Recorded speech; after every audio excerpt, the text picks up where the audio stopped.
Hello, Professor Hines. I would like to share that I am doing my speech in this manner, in this environment, because I could not successfully conjure up a crowd, so I am delivering it this way instead.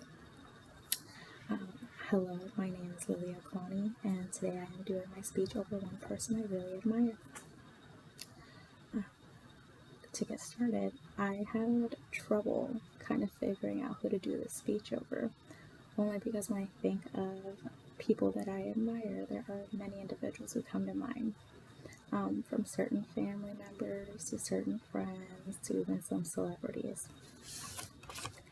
However, out of all of the admirable people in my life, there is one person that I admire for many reasons, and that is my late mother.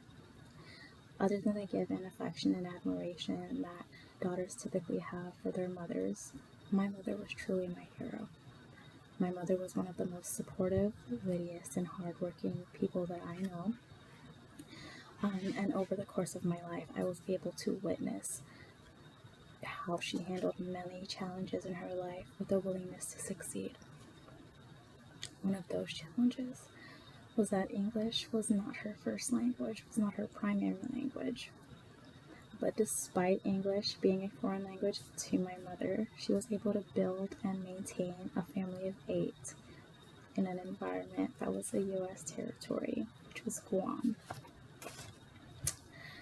Prior to my mom moving to Guam, her education level was at an 8th grade level.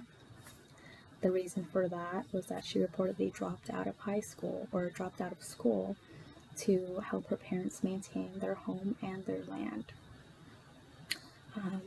We are from the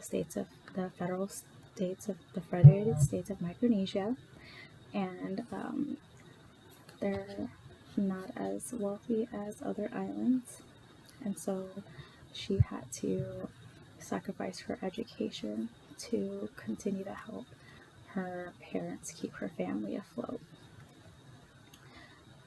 My mother first taught me that effective communication was a key to success when she landed her first job in the healthcare field.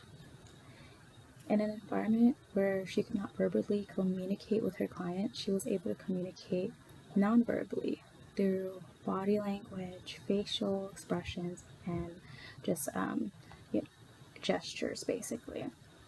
And before I understood what interpersonal communication was, my mother practiced it. In the healthcare field, communication plays a huge role in everyday tasks, only because there's constant feedback between healthcare employees and their bosses, their patients and their families, and it's just necessary. I vaguely remember one time that my mother took me to work with her, and her client was an elderly woman who could not barely speak. And the way my mother communicated with her was through actions and gestures, just through body language. They did not speak a lick to each other from the time that she clocked in to the time that she clocked out. Her client would make certain noises, but other than that, there was no verbal communication happening. However, my mother was able to do her job successfully through nonverbal communication.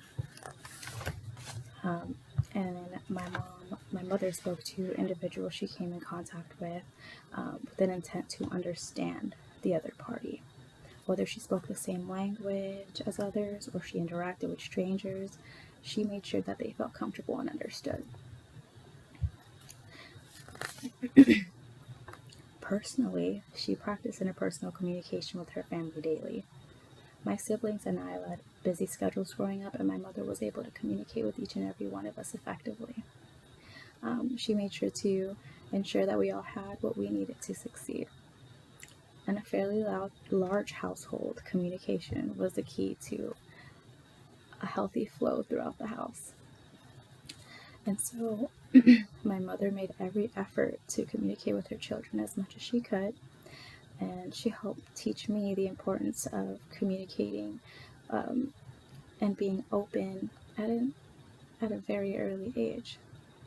She was keen to the slightest change in any of her children's voices or body language, and I felt like that played a huge role in how successful she was and how successful she communicated, and that just kind of plays into how well she communicated interpersonally. And she was aware of verbal and nonverbal communication, but she displayed it in her own way. And truly, I always admired that despite the fact that she had a language barrier, as described previously, I witnessed her ability to practice interpersonal communication as I saw her interact with family, strangers, clients, employees, that she just had a willingness and an eagerness to understand the other party. And she made sure to always be available. And for me, interpersonal communication is not only verbal communication, but nonverbal communication. And so for me, she's one person that I'll always look up to and admire, because regardless of her barrier or the one thing that would affect an effective communicator being that she didn't understand others, she was able to deliver and maintain her life growing up as well as her families. Thank you.